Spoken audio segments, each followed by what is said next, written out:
Bonjour à tous et bienvenue pour une nouvelle vidéo Marprod, donc tuto sculpture, micro tuto sculpture conversion autour d'un flingort, donc 55e tuto du nom.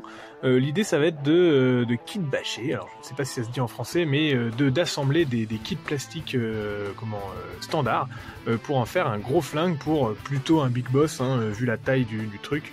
On va plutôt faire un big boss. Alors c'est une pièce qui est sortie d'une commande mais qui finalement n'a pas été utilisée, mais j'avais filmé le processus, donc je me suis dit que c'était intéressant d'en faire une vidéo quand même.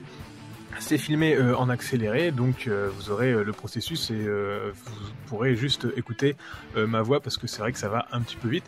L'idée c'est que j'ai assemblé, je voulais faire vraiment un gros flingue avec tout ce qu'on peut penser des orques, c'est-à-dire un assemblage de briquets de broc, de canons un peu mis n'importe comment. Mais quand on fait une conversion, l'idée c'est que ça ne se voit pas en fait. Une bonne conversion, c'est une conversion qui ne se voit presque pas. Si vous avez une figurine avec un assemblage de choses hétéroclites mais qui n'ont pas de cohérence entre elles, ça va former vraiment un ensemble qui va pas être beau finalement et ça va paraître bizarre. Et en fait quand la personne va voir la figurine, elle va se dire ouais ok bon t'as voulu faire un truc, mais en fait il faut rester cohérent et plausible. Donc vous pourriez mettre une espèce de canon énorme à un orc, mais il faut rester dans des standards réalistes on va dire. Donc du coup là l'idée c'était d'assembler ces deux espèces de gros flingues, hein, qui sont déjà des gros flingues. Il y a une sorte de mitrailleuse avec un fût percé tout le long, et puis un autre, une sorte de ce qui ressemblerait à une espèce de mitrailleuse ancienne, les mitrailleuses mexicaines étaient comme ça. Et l'idée c'est de laisser les deux bandes de balles, mais d'utiliser donc un seul de ces bras. Et puis après de faire un assemblage un peu par-dessus de trucs qui n'ont rien à voir avec l'arme. Par exemple un viseur, ce qui sur une mitrailleuse comme ça ne sert strictement à rien. Un deuxième, carrément une lunette de sniper sur ce genre de truc. Pour la précision, je pense que l'orc il sait pas trop ce qu'il a mis dessus, mais il l'a mis quand même. Et puis voilà, et donc le tout c'est d'assembler ça de façon propre. Donc ce que je fais, c'est je fais des petites découpes sur les anneaux qui entourent l'arme pour que les deux anneaux se soudent entre eux.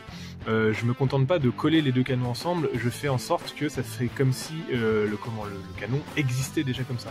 Donc il faut penser production quand c'est comme ça.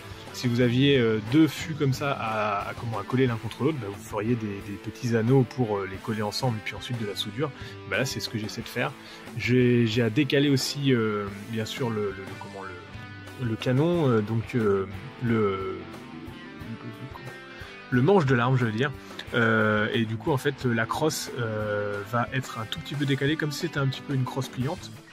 Et puis je coupe juste au-dessus du pontet de la gâchette pour pouvoir recoller en fait la crosse, le manche de l'arme pour pouvoir faire quelque chose de cohérent. Et puis je laisse les deux bandes de balles parce que ça me faisait marrer. Donc l'idée c'est de faire quelque chose d'assez juste, et là pour recréer un petit peu les petits éléments, je vais utiliser de la carte plastique. Donc là il faut bien relier le bras que je garde à tout ça, et puis j'ai voulu garder la sangle parce que je me dis qu'un gros flingue comme ça, forcément il faut que ça soit soutenu, même si les orques c'est les gros bras, c'est les gros bourrins, faut pas non plus aller trop dans la surenchère, hein, les arbres il faut pouvoir les porter.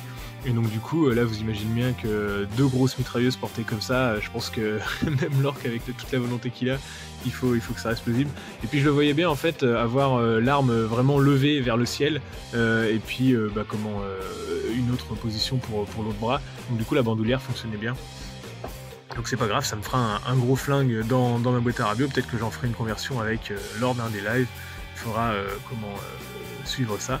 Là ce que je fais c'est que je resculpte un tout petit peu la texture, la sculpture du kit, parce que en fait il y a certaines pièces qui sont toujours dans des impératifs de moulage un petit peu mal moulées, donc il suffit de retailler un peu dans la masse. Donc voilà pour ce mini tuto, je vous laisse avec les photos et la petite vue de ce gros flingue. N'hésitez pas à vous lancer dans ce genre de conversion. Là c'est vraiment du plastique sur du plastique, il n'y a pas de green stuff, il n'y a rien du tout, donc c'est l'idéal pour commencer. Lancez-vous et à bientôt pour d'autres tutos. N'hésitez pas à vous abonner à cette chaîne, à cocher la petite cloche comme d'habitude et surtout à commenter au fond de cette vidéo.